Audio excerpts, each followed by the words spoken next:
Hey, what's up guys? This is 3D Bonfire back with an amazing tutorial. My name is Markus and I would like to show you how to do these dynamic water droplets. So you can see there is a lot of stuff going on. So we have a squash and stretch behavior of this main liquid droplets. Also we have a rain setup in the background, and also we have some beautiful retiming of the scene. So we go from 100% to some slow motion action here. So this is a beautiful technique and I would like to show you how to do it. Let's get started. Alright guys, so before we really get started in Cinema 4D, I have to admit I was just using the content repository from Insidium to learn and study pre-made scene files. So this is a great place if you are a little bit more advanced and you know how to dissect a complex X-particle setup step by step. For beginners, this is maybe not the easiest place to learn the foundations of X particles, so they could feel a little bit overstrained if there are like 10 or 20 X particle objects and yeah, you just don't get your head around where to start. So this is why I just wanted to help you with the dynamic water drops. Of course you can just download the scene file here. It is set up for the Cycles renderer, but we want to work with Octane. So I was studying the scene file and tried to dissect it step by step and give you an easy walkthrough. So yeah, I think this could be beneficial for beginners, but advanced users they just can go with the scene file here and I think they will also understand it. But for beginners, this is the right tutorial. So let's get started in Cinema 4D. Alright guys, so we are in a brand new scene in Cinema 4D. And what am I doing here? So why don't I just grab plane? This seems to be a really good start because we need a collider for our rain. I work with 6 meters, which is more space than we really need. I think the scene is interesting if it is angled a little bit, the floor, so water can go down here. It is not just coming down in a 90 degrees angle. And before I go too deep into the scene, I have to apologize because in the last YouTube video I was asking you for what do you want to see next. Sorry, I couldn't do that right now because I was just learning new stuff and I felt excited about this technique and I thought this is also a good share with you guys, so bear with me. This time we learn something else, but maybe next time we'll learn something of the old stuff. So let's continue here. I think the bounce with 40 is too high, so we don't want to have the water go too much up and down, bounce like it's crazy. So I would say 20 is more than enough here. We want to work with more friction because water shouldn't pour down too fast, so a friction of 50, maybe with a variation of 20 and some scattering. This is just some randomness to be not too mathematical correct here, so this is just mixing it up a little bit. So this is a good start. We already have a collider for our rain. Next I would say, what are we going to do next? Alright, I think we should do some scene preparation. So of course we need a camera. I would say we put it in a null object, so we have a null in the center, put a camera into it, and when you watch through it you can easily do something like this, right? So wherever your camera is, go to your null and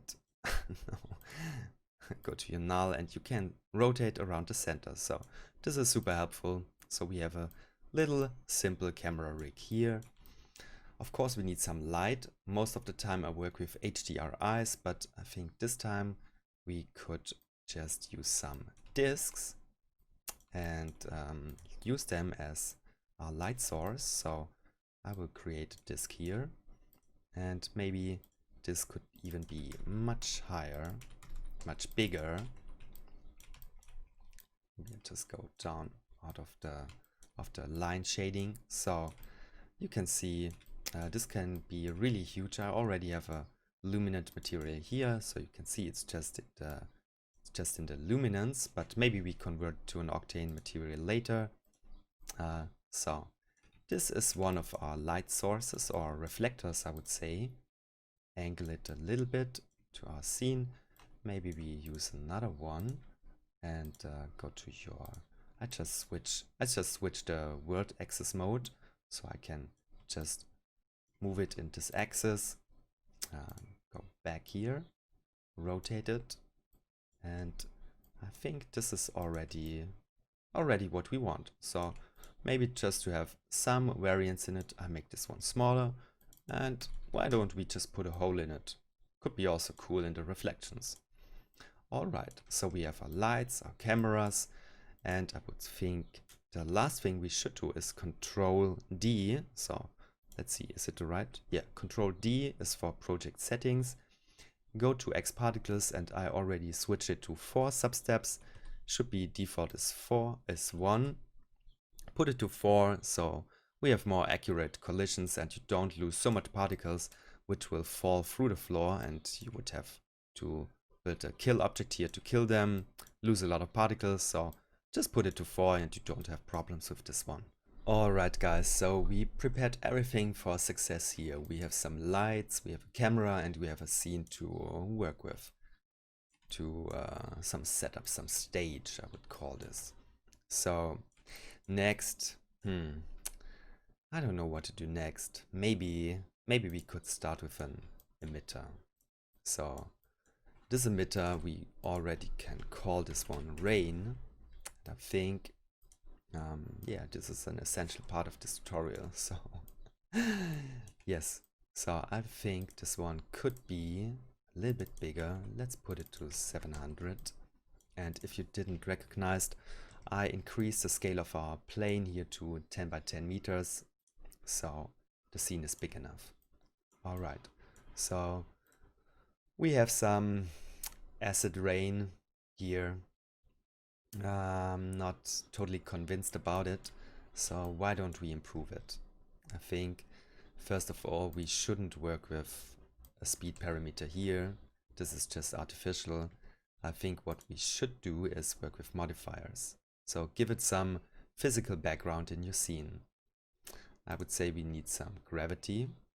Already we have some beautiful acceleration here, but I think this is a little bit too intense, so put it to 700.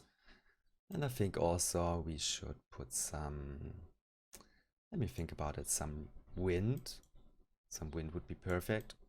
So we don't want this one to happen here, so make it a little bit stronger. That's already good. Why don't we just move the plane a little bit so it collides more or less in the center? So I'm satisfied with the wind and the gravity, but of course you can't work in X particles without turbulence. So let's see what is happening here. Just increase this like crazy so you get a better feedback here. What would be the right scaling? I would say put it a little bit higher and put this one lower. This seems to be a good turbulence for me, just something subtle. And just to get a better visual feedback, I would say we should put our display to lines. So this is like a water droplet in motion. Put it to lines. Feels already more aggressive and believable.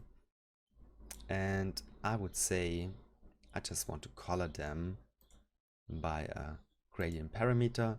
Blue to white feels totally fitting for rain, but I think I want to increase this to invert them. So let me think about it. What do I want to achieve here?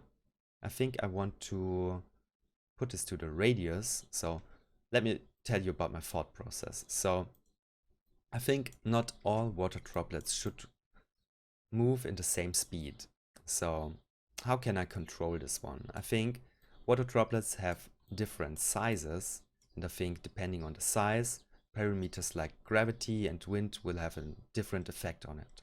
So smaller water droplets will move slower, faster will be the larger ones.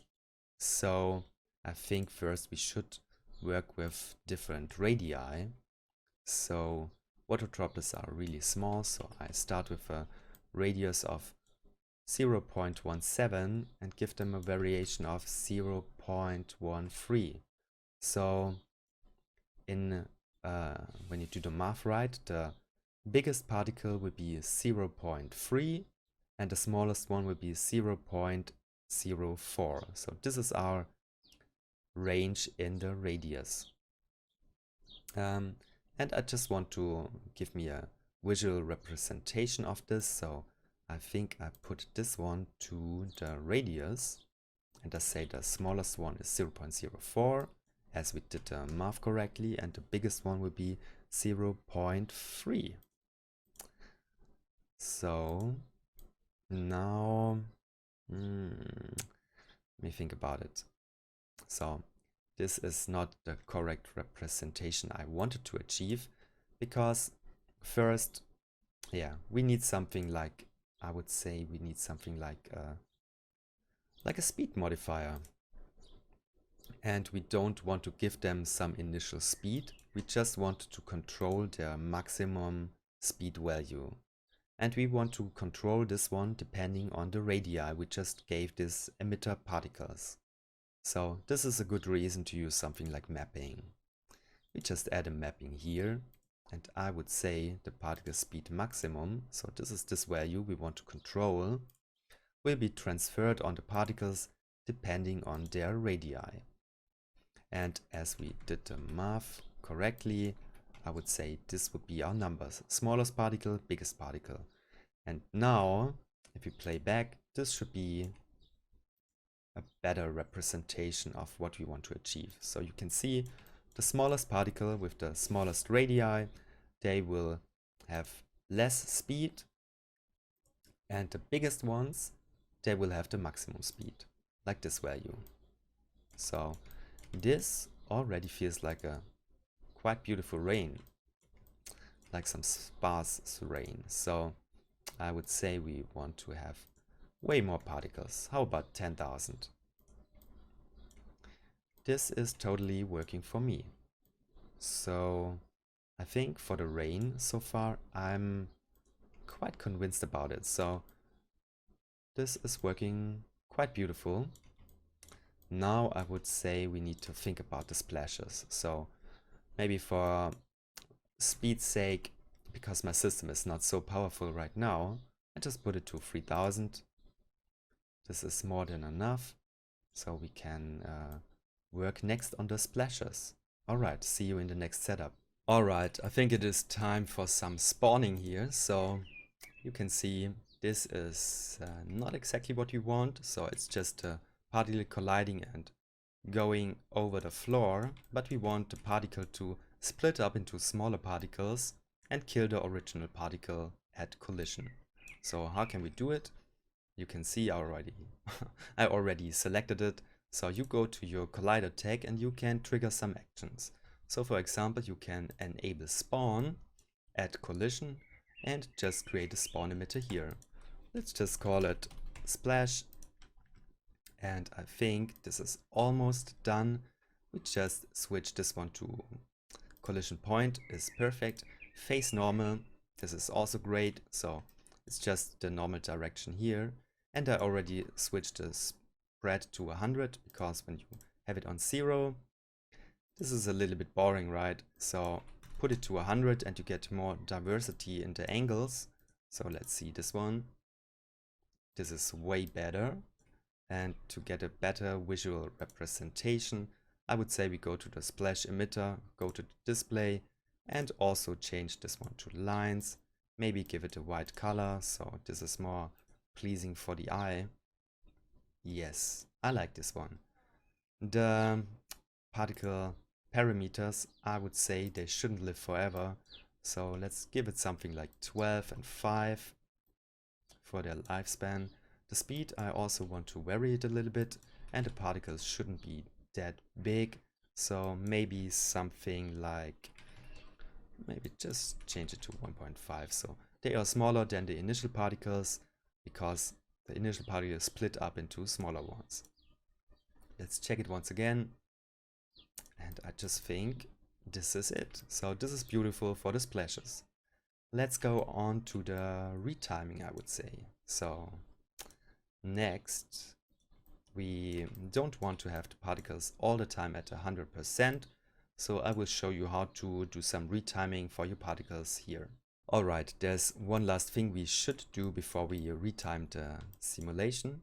And I think it would be to set an initial state. So we don't always want to wait 60 frames until the rain hits the floor.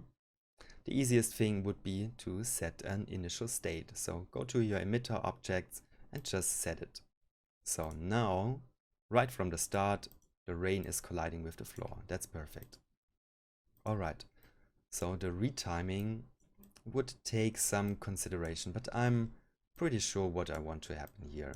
So I know I will have some bigger particles, like maybe a little bit too big, some big main water droplets, and they will collide, squash and stretch in a soft body behavior and go up. And I want the retiming to the time to slow down here and then go up again, or maybe just keep the reduced time from here on. So I will say this will happen at frame 15, and there I will slow down the time. So how can I do it? I just go to my emitter, to the emission, sorry, to the object, to the emitter, and you can see here is a retiming parameter. So I just say maybe it happens at frame 10 from 100 and go to frame 15 and put it to 20. So what happens here? You can see this rain is slowing down, but the splashes, they will just continue with 100%. So that's not really believable. So we should also go to the splashes emitter, set one frame here to 100 and go to 20. Now we should have a beautiful slowing down of the time. Yeah, that's beautiful.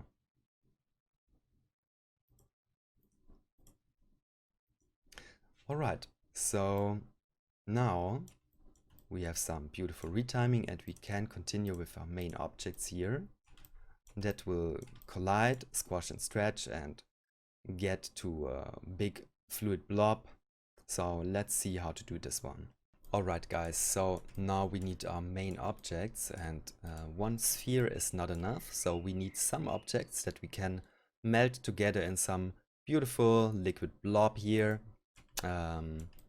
giving them some behavior that they melt together, and therefore we need a couple of objects, right? So we want something to melt together.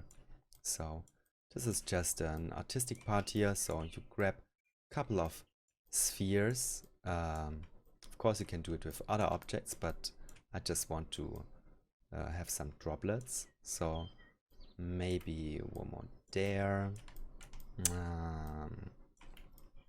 Oh, that was a mistake. Go back, duplicate it again. To duplicate it, I just hold down Control or STRG. Okay. Just be a little bit artistic here. Oh, just wasn't precise with my keyboard. So yes, this is looking good. Maybe a couple of smaller ones. So again, so you need to hold down STRG, let the mouse go, and then let the button go. Otherwise you can't duplicate them. Alright, I think this could be a nice pattern. Maybe one more here, and something like this could work beautiful. So I think a better subdivision pattern would be to put it to icosahedron, and now we just put it into a null. Call this one maybe something like soft bodies, and for now, just to have a better overview, I would say get rid of the splash and the rain and get a dynamics tag on the soft bodies. So initially when you press play, nothing will happen. I guess. So maybe first the collisions, the soft bodies, or however you want to call it, the dynamics will be calculated particle based. So a good idea is to add an emitter here and call this one dynamics. No, can't spell dynamics. All right, that's better. So you can see particles. Oh, I can't see them. Okay. Can I see them now? No. Actually, there should be particles that will be generated on the points of these spheres, plus on the mid, because this is more precise. I think I need to set it to include children, because this is a hierarchy. I guess now we will get our particles. All right, you can see it. So these particles will help us with the collisions. Okay, what I already can recognize, the wind has a strong effect on these particles. So there is a diagonal movement, but I think we don't really want that. So let me go to my dynamics, to the modifiers, exclude, and I say we don't need wind, nor do we need turbulence or the speed modifier. Now we only have gravity working on them. But what's happening here, I mean, could be an interesting animation.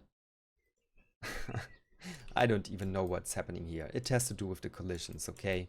So the system is a little bit confused how we set it up. So I think to have a clear understanding for make it easy for the dynamics to work, we just duplicate the floor, call this one dynamics.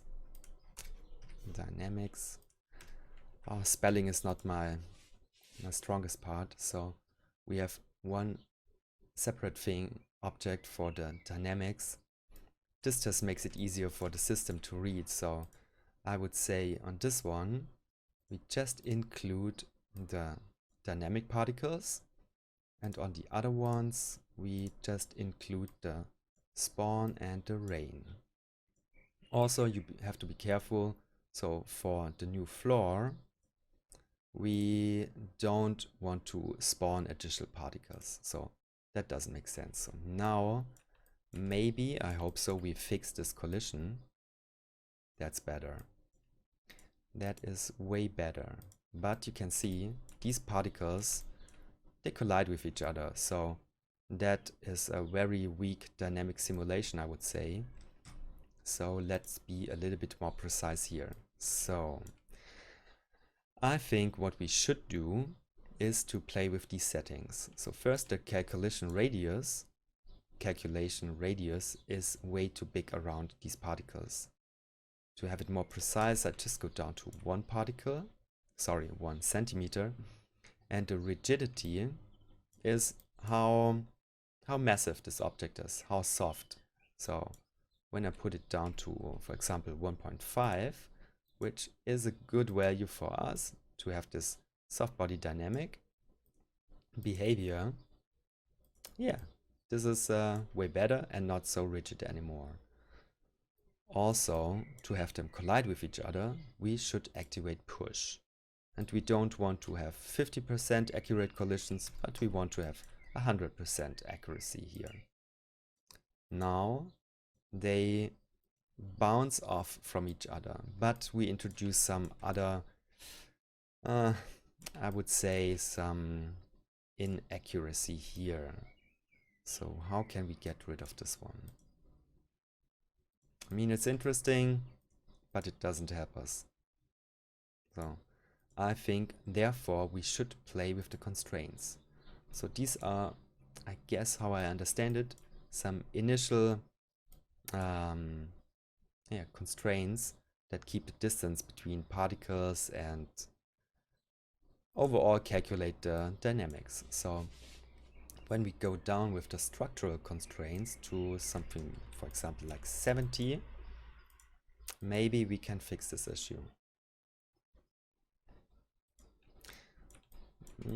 We introduce some other issues. maybe for now just make this invisible. So this is looking really bad. So it seems like they don't have enough pressure to hold up to their initial shape.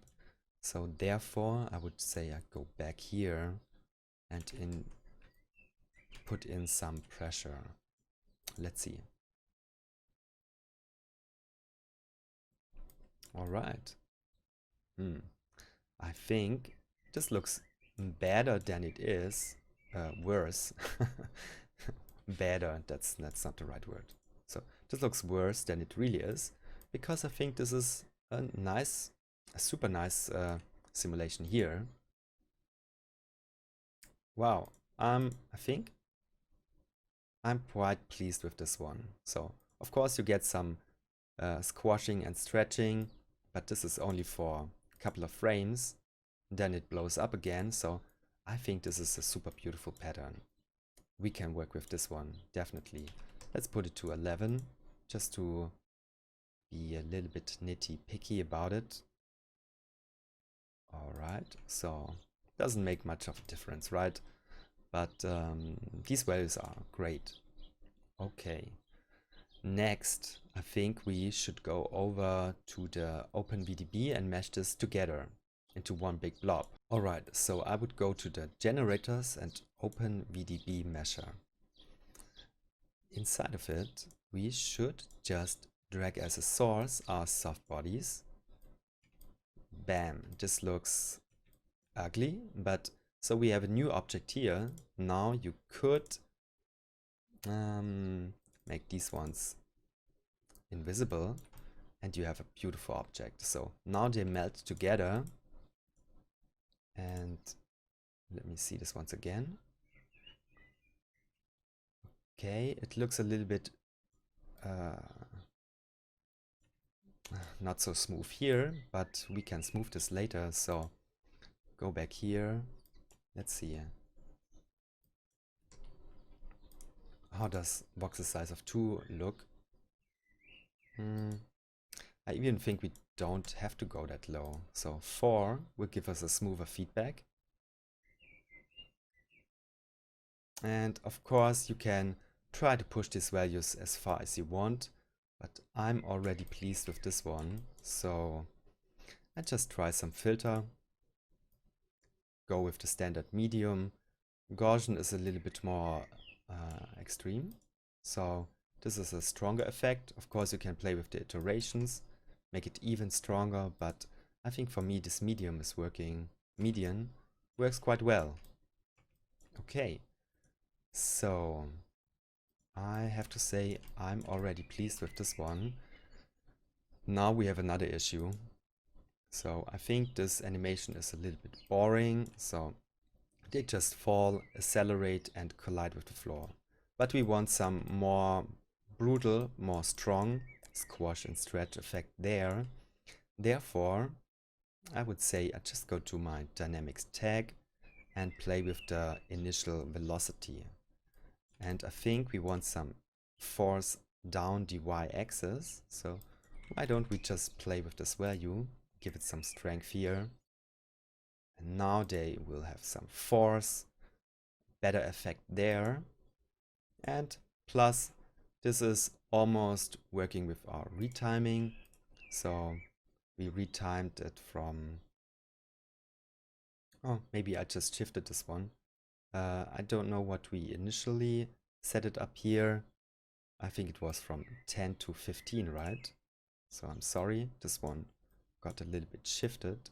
So of course you can always change your retiming, but we worked with something like this when I remember it correctly. So, and you can see our spheres will collide here around, let me just check it once again. Yeah, so this seems to be a decent time to go back to a slower speed, but maybe I just stretch this a little bit and shift it a little bit, so I feel more comfortable with. Now they collide. Okay, now they collide. Now the retiming is happening.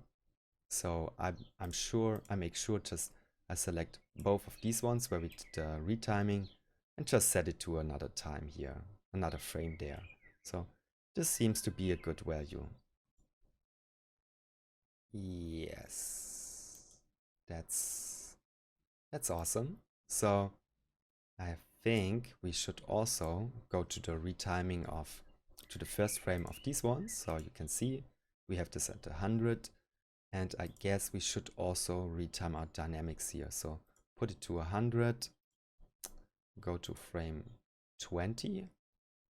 There we set it to a retiming of 20. So go to the dynamics and also set this one to 20. Now I think everything should be in sync with the retiming, and when I activated these ones again and think it is time to cache the scene, set a folder for it and cache it, and we will see us in a minute.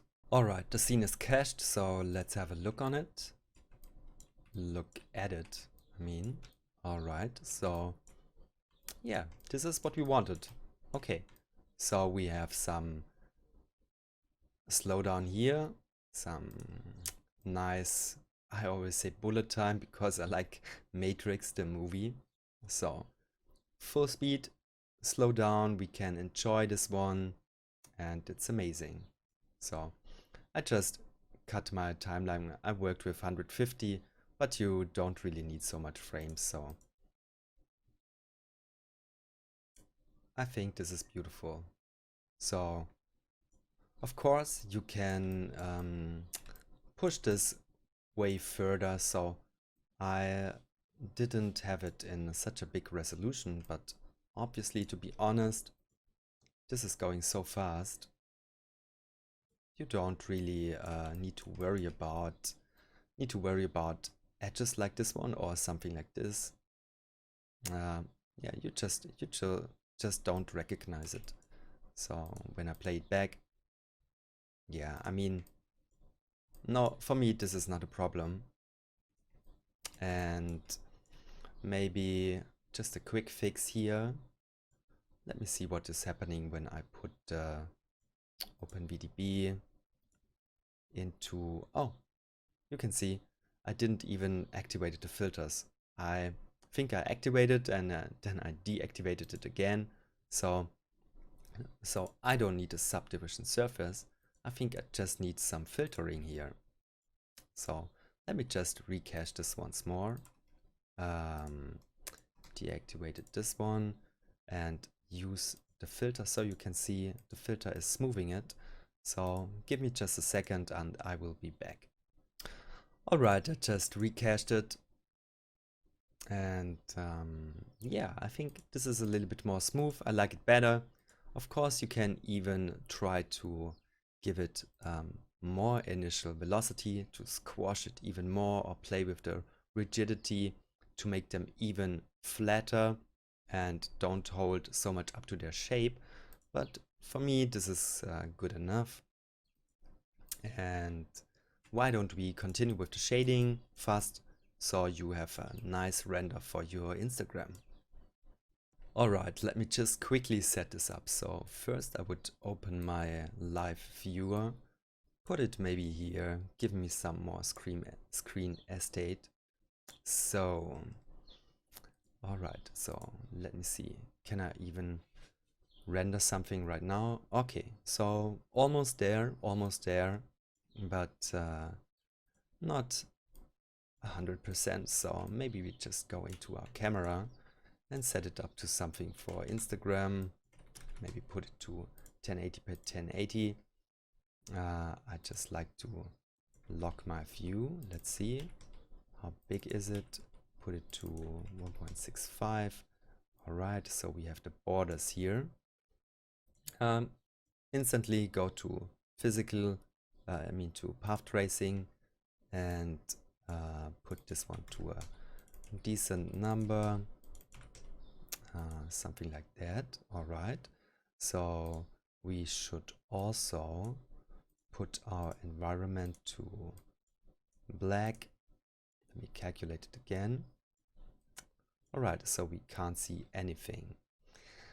Maybe now it is time to grab something like diffuse, get rid of this one, and do some illuminated materials. So I just put it to surface brightness, go to our disks, voila. So these ones, I just go out of the camera, they will illuminate our scene like crazy, right? Okay, they are super huge. Maybe it is also time to put Octane tag on the camera. And I think we can also go to the Octane tags here and make the invisible for the camera, set it to invisible. So this is already better. I think I also want a diffuse material on the floor.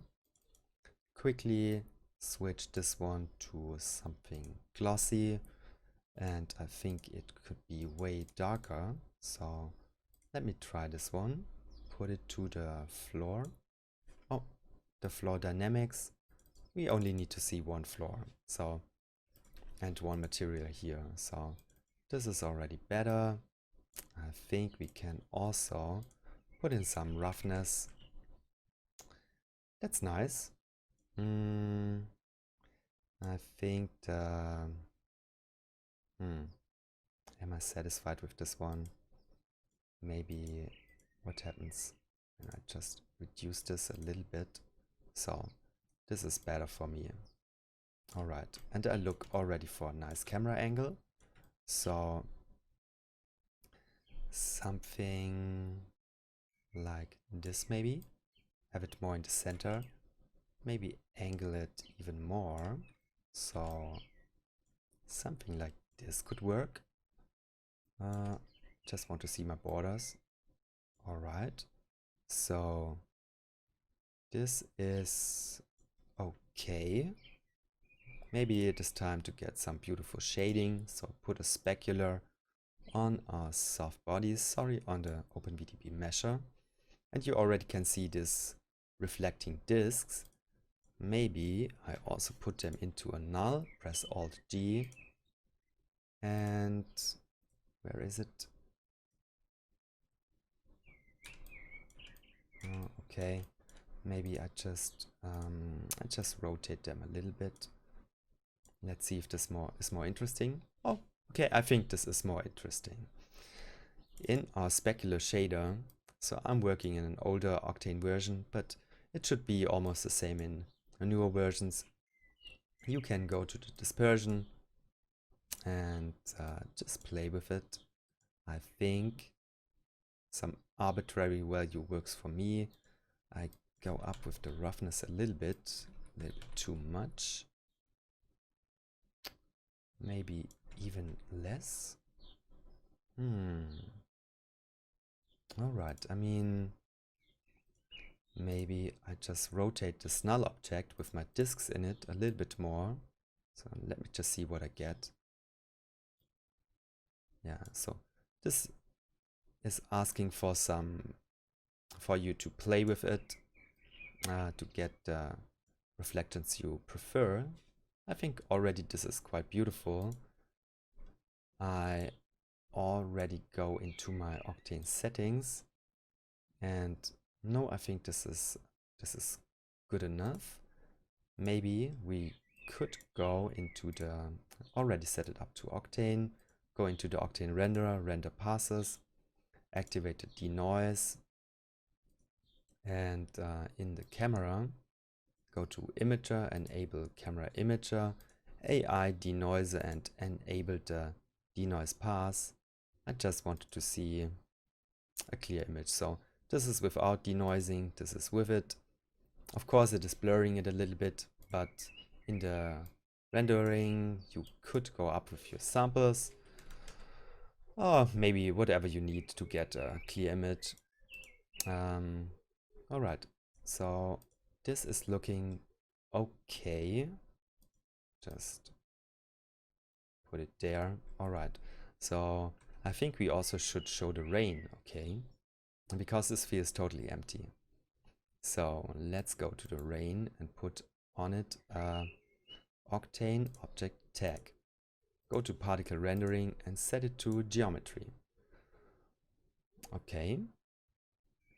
Maybe we can do the same for the splashes. Alright, so we have some particles here.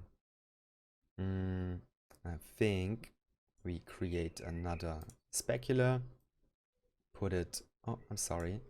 Let's just create a sphere. So this is a placeholder, or, I mean, this will be our rain particles. I just hide it here, put it to a size of maybe 2, and tell these ones in the particle rendered geometry, use this sphere as rendered geometry. So put it in there and put a specular on this one. Let's call this one raindrop. Almost there. So what we really lagging here is some, I would say, some depth of field. So get rid of the autofocus, grab your focus picker and click on your main object. This will give you the right focal depth. And now play with the aperture. So 10, yeah, this is already giving you a beautiful image. And now we have some blurred raindrops around us. I have to admit, maybe I made a mistake here with the emitter. Alright. So, no, sorry, the rain. Go to the emission. Alright, I just cast 10, like 3000, which is really not enough. Put this one to 15,000 and you would have a way better scene, more beautiful raindrops there. So maybe I just deactivate the cache on this one and recache it with 15,000. So give me a second. I just continue. And now this will be recached. Oh, this is super fast. Okay, just give it a second. Maybe now we will have more raindrops. I'm not sure. I think it should be more. Maybe something went wrong, but we don't care so much about this one. So let me just see. I should have way more raindrops. Okay. Still, it feels a little bit empty. I mean, it's okay. So maybe we just make this raindrop a little bit bigger. Put it to 5. Just angle the camera a little bit here. This is already okay for me. So look at this beautiful oil film dispersion. Some beautiful raindrops. I guess the floor is a little bit too dull. Get back with the reflections. Yes, more beautiful here.